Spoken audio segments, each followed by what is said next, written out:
Mollywood നമുക്ക് നല്ല സിനിമകൾ തന്നിട്ടുണ്ട്. എന്നാൽ ഇൻഡസ്ട്രിയുടെ അടിത്തറ തന്നെ ഇളക്കിമറിച്ച ചില ഇന്റർവ്യൂകളും ഉണ്ടായിട്ടുണ്ട്. ഫാൻസിനെയും താരങ്ങളെയും രണ്ട് തട്ടിലാക്കിയ ഏറ്റവും കോൺട്രവേഴ്ഷ്യലായ 5 ഇന്റർവ്യൂകൾ ഇതാ.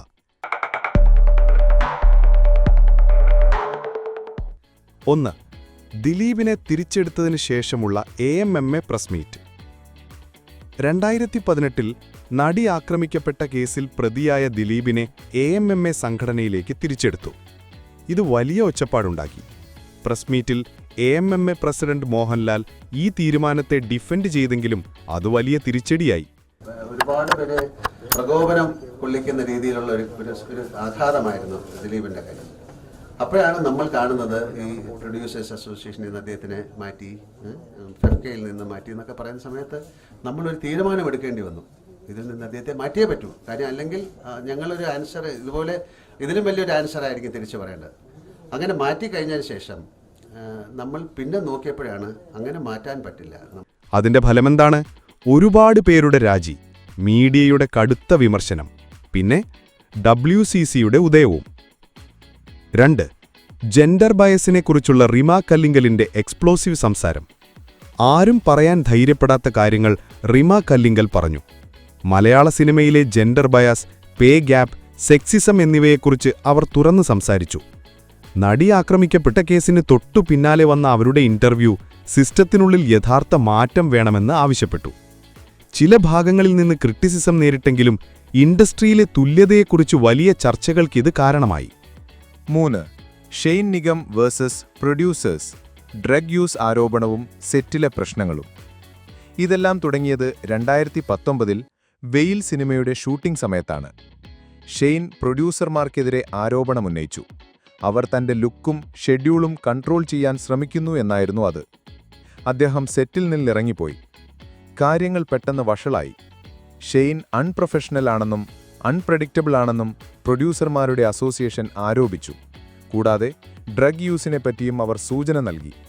താമസിയാതെ ഇൻഡസ്ട്രിയിൽ ഷെയ്നിനെ ബാൻ വേണമെന്ന് പല പ്രൊഡ്യൂസർമാരും ഡിമാൻഡ് ചെയ്തു. ഷെയ്നെ, ഇതിന്റെ തീരുമാനം എനിക്ക് അറിഞ്ഞാൽ മാത്രം മതി. എനിക്ക് ഇതിന്റെ തീരുമാനം അറിഞ്ഞാൽ മതി. മനസ്സിലായോ? നീ എന്നോട് സംസാരിക്കുമ്പോഴൊക്കെ കഞ്ചാവ് അടിച്ച് വിളിച്ചതാണെന്നും നിന്റെ എല്ലാ സാധനവും എൻ്റെ കയ്യിലുണ്ട്. മനസ്സിലായോ? ഞാൻ ഇന്ന് ഫേസ്ബുക്ക് ലൈവ് വരാം. എനിക്കിതിന് തീരുമാനം അറിയണം. നിന്നെ ഞാൻ ഉറക്കിയതാ. ഇമോഷണലായ ഒരു ഇന്റർവ്യൂവിൽ താൻ മെന്റൽ ഹെൽത്ത് പ്രശ്നങ്ങളുമായി ബാറ്റിൽ ചെയ്യുകയാണെന്നും തന്നെ അൺഫെയറായി ടാർഗറ്റ് ചെയ്യുകയാണെന്നും ഷെയ്ൻ പറഞ്ഞു. അദ്ദേഹം ഡ്രഗ് ആരോപണങ്ങൾ നിഷേധിച്ചു. എന്നിട്ട് പറഞ്ഞു, ഞാനൊരു ക്രിമിനലല്ല, എനിക്ക് വേണ്ടത് ക്രിയേറ്റീവ് ഫ്രീഡവും റെസ്പെക്റ്റും മാത്രമായിരുന്നു.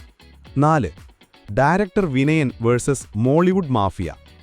ഒരു സൂപ്പർ സ്റ്റാർ നിയന്ത്രിക്കുന്ന മാഫിയ തന്റെ കരിയർ നശിപ്പിക്കാൻ ശ്രമിച്ചുവെന്ന് ഡയറക്ടർ വിനയൻ തുറന്നടിച്ചു. പല ഇന്റർവ്യൂകളിലും മമ്മൂട്ടി മോഹൻലാൽ ക്യാമ്പുകളുടെ ആധിപത്യത്തെക്കുറിച്ച് അദ്ദേഹം സൂചിപ്പിച്ചു. വലിയ പ്രോജക്റ്റുകളിൽ നിന്ന് തന്നെ ബ്ലാക്ക് ലിസ്റ്റ് ചെയ്തുവെന്നും അദ്ദേഹം പറഞ്ഞു. അത് സത്യമോ തെറ്റിദ്ധാരണയോ ആകട്ടെ, ആ ഇന്റർവ്യൂകൾ സ്റ്റാർഡത്തിന്റെയും പവർ പൊളിറ്റിക്സിന്റെയും ഇരുണ്ട വശം തുറന്നുകാട്ടി. 5. കസബയെയും മമ്മൂട്ടിനെയും വിമർശിച്ച പാർവതി തിരുവോത്ത്. ഒരു ധൈര്യമുള്ള നീക്കത്തിൽ കസബ എന്ന സിനിമയിൽ മമ്മൂട്ടിയുടെ കഥാപാത്രം ഒരു വനിതാ ഓഫീസറെ ഹരാസ് ചെയ്യുന്ന സീനിനെ പാർവതി വിമർശിച്ചു. മിസോജിനി ഗ്ലോറിഫൈ ചെയ്യുന്നതിന്റെ ഉദാഹരണമാണിതെന്നവർ പറഞ്ഞു.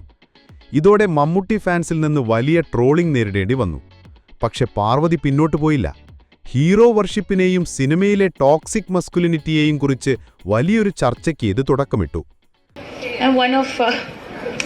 Kasaba is a movie that I unfortunately watched, and with all due respect to all the technicians who worked in the film, I was definitely disappointed to watch an actor par excellence, whom I many films of his have watched, who happened to say certain dialogues which were not only derogatory but most saddening to a woman in a scene. Feminism മുതൽ film politics വരെ ഈ ഇന്റർവ്യൂകൾ വെറും കോൺട്രവേഴ്സികളായിരുന്നില്ല.